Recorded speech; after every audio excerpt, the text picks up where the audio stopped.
ఓం సమర్థ సద్గురు శ్రీ సాయినాథాయ నమః. శ్రీ సాయి లీలామృతము అధ్యాయం 18.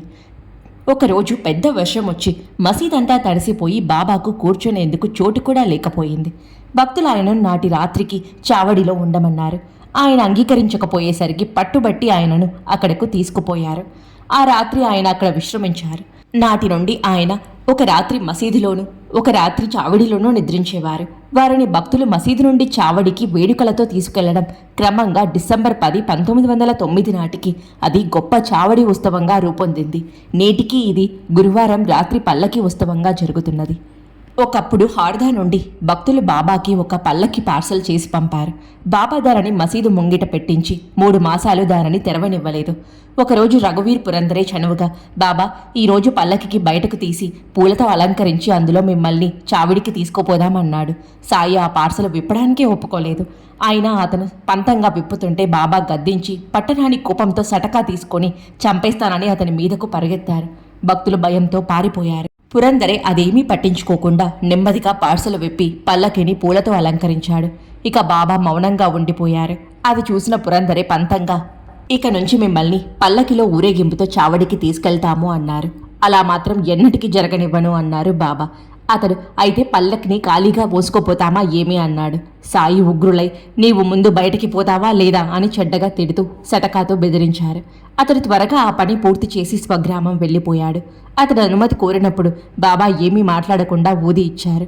తర్వాత చావడికి వెళ్లవలసిన రోజు సాయంత్రం అయ్యేసరికి భక్తులందరూ మొట్టమొదటి పల్లకి ఉత్సవానికి మసీదు వద్ద చేరారు. బాబా మాత్రం పల్లకిని ఎక్కనని భీష్మించారు. ఊరి నుంచి అప్పుడే వచ్చిన పురందరే తాను సిద్ధం చేసిన పల్లకి లేకుంటే తాను ఉత్సవానికి రానన్నాడు. భక్తులెంత బ్రతిమాలినా బాబా తమ పట్టు విడవలేదు. చివరకు పల్లకిలో వారి పాదుకలు ఊరేగించాలని, సాయి పాదాచార్య ఊరేగింపుతో వెళ్లాలని రాజీ కుదిరింది. బాబా పల్లకి నేను కూడా మోసేదా అన్నాడు పురందరే. వద్దు, నీవు 125 వత్తుల దీవిటి పట్టుకో అన్నారు బాబా. అలా దీవిటిల ఊరేగింపుతో పల్లకి చావిడి చేరింది. నాటి ఉత్సవం అయ్యాక సాయి పల్లకిని మసీదులో పెట్టనివ్వలేదు కనుక 3-4 రోజులు అది చావిడిలోనే ఉన్నది. చివరికి ఎలాగో ఒక రాత్రి మాత్రం మసీదు ముంగిట ఉంచనిచ్చారు. ఆ రాత్రి దానికున్న 2 వెండి సింహాలు దొంగలెత్తుకెళ్లిపోయారు కనుక దానికి ఒక షెడ్డును నిర్మించాడు పురందరే. బాబా లెండి నుండి గబగబా వచ్చి ఏమిటి చేస్తున్నావు అని గద్దిస్తే అతడు నవ్వుతూ చెప్పాడు, ఆయన ఉగ్రులై, నీవిక్కడి నుండి పోతావా లేక నీ తల పగలగొట్టనా అని మీదకెళ్లారు. అతను ఆయన కాళ్ళ వేర్లా పడి బ్రతిమాలాడు. ఆయన మరింత గట్టిగా, నాకు నువ్వు వద్దు, పల్లకి షెడ్డు అసలే వద్దు, నన్ను విసిగించకపో అని అరిచారు. కానీ అతడు చేస్తున్న పనిలో మాత్రం జోక్యం చేసుకోలేదు. మధ్యాహ్నం ఆరతయ్యాక భక్తులందరూ భోజనాలు చేసి తిరిగి మసీదు చేరిన పురందరే మాత్రం వెళ్లకుండా పని చేస్తూనే ఉన్నాడు. సాయి కొన్నిసార్లు అతనికి నెమ్మదిగా చెప్పారు, మందలించారు, గద్దించారు. భోజనానికి వెళ్లకుంటే కొడతానని బెదిరించారు. అయినా అతడు వినిపించుకోలేదు. పట్టరాని కోపంతో పలుకకుండా పదే పదే అతని కేసి చూస్తారు. చేత్తో పొట్ట తడుముకుంటారు. ఆ పనికి మాలిన వాడు భోజనానికి కూడా పోకుండా నా ప్రాణం తీస్తున్నాడు, నువ్వైనా పిలుచుకుపో అని కాకాసాహెబ్తో చెప్పారు. అతడు సెలవు పెట్టాడు. అదయ్యేలోగా పని పూర్తి చేయాలని చూస్తున్నాడు. అతనిని భోజనానికి పిలుచుకెళ్ళనా అన్నాడు కాక. వాడు రాడు, ఆ మూర్ఖుడు నేను చెప్పినా వినలేదు అన్నారాయన. వెంటనే పురందరే వారి పాదాలపై పడి పసిపిల్లవాణిలాగా ఏడుస్తుంటే, ఎందుకు ఏడుస్తున్నావు, ఊరుకో అన్నారు బాబా. అతడు కళ్ళు తుడుచుకొని, ప్రొద్దుటి నుండి నన్నింతలా తిడుతున్నారు, కొడతాను, చంపుతాను అని బెదిరిస్తున్నారు.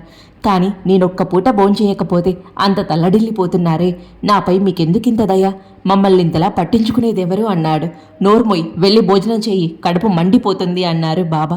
అతడు 2 అడుగులు వేసి చటక్కున వెనక్కి తిరిగి, నేను వెళితే మీరంతా పీకేస్తారు అన్నాడు.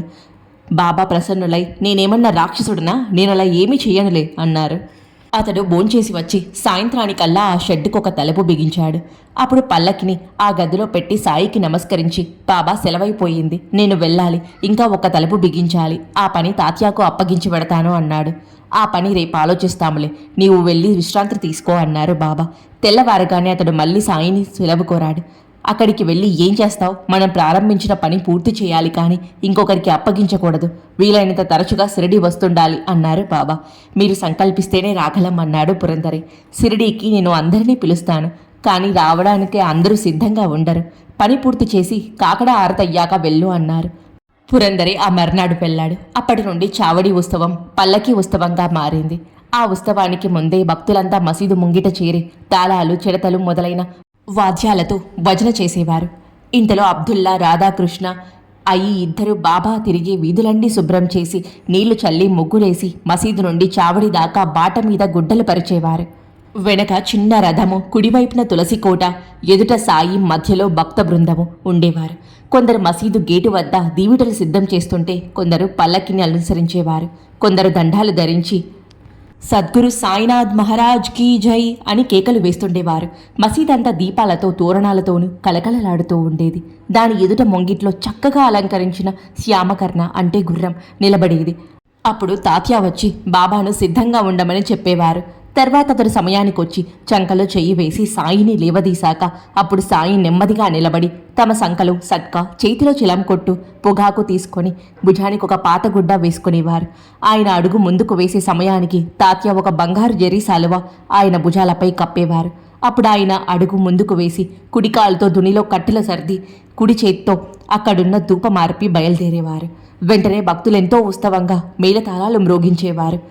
వివిధ కాంతులు చిమ్మే టపాసులు పేలుస్తూ మేళతాళాలతో అందరూ ముందుకు సాగేవారు. కొందరు ఆవేశంలో నృత్యం చేసేవారు. కొందరు జెండాలు, ధ్వజాలు మోసేవారు.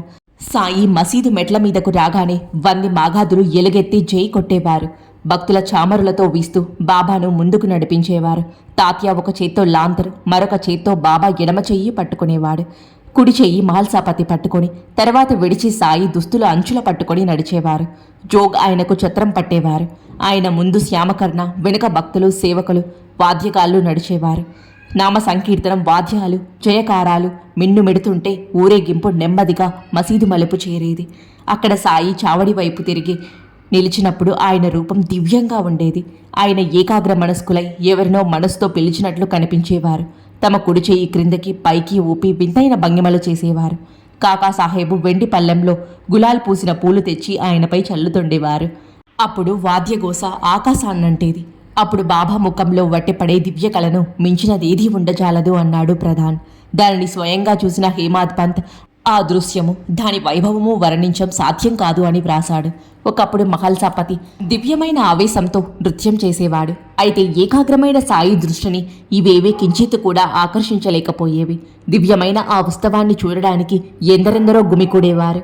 సాయి చాలా నెమ్మదిగా నడిచేవారు. అలా ఊరేగింపు చావడి చేరేది. ఆ రోజులు గడిచిపోయాయి. ఇప్పుడు కానీ ఇక ముందు కానీ అలాంటి ఉత్సవం ఎవరూ చూడలేరు. అయినా దానిని స్మరించి మనం కొంతవరకు తృప్తి పొందవచ్చు అంటాడు హేమాద్ పంత్.